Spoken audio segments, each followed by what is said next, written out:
I think you touched on a couple of really important points where the focus on implementing technology or even deciding technology requires some strategic thinking. And I think you also pointed out that a lot of the industry is focused on tactics because they're reacting to what's currently happening in their business rather than proactively trying to change it.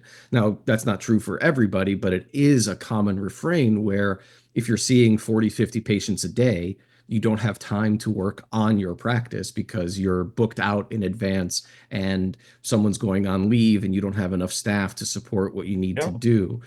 So, if you were to give advice on how do you make time for strategic thinking for your practice, You what's have to a schedule it. You really have to schedule it. You have to get off site whenever possible, or if you have a meeting room with a, hermetically sealed door, that really helps too. But really get off site. It could be half a day. Involve as much of the team as possible in baking the cake.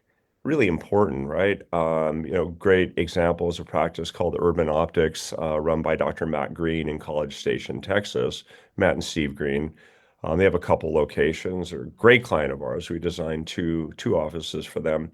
Um, but they've really taken time to do some retreats, right? They went to Europe to do a management retreat, right?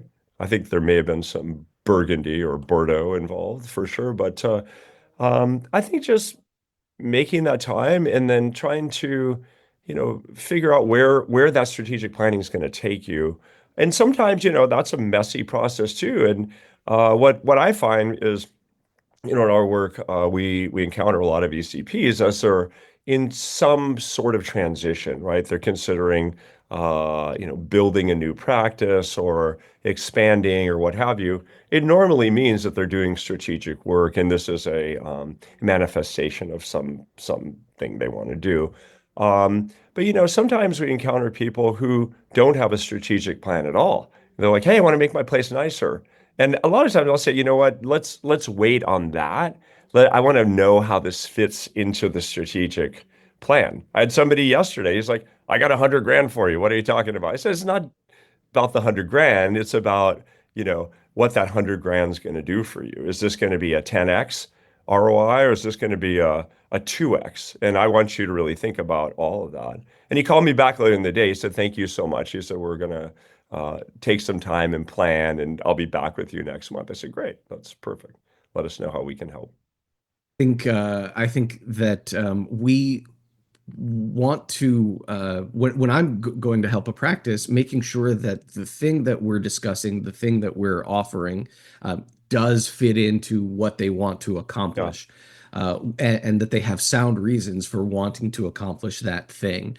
Many conversations I have are with practitioners or practice owners who say, like, I want to drop these vision plans. And my response is not typically, great, let's do it. It Yeah. is, why?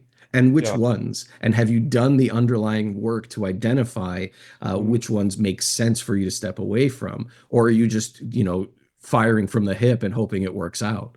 And that shooting from the hip kind of approach, it often means you have to work even harder after you've made the decision than if you'd done a little bit of pre-work ahead of time.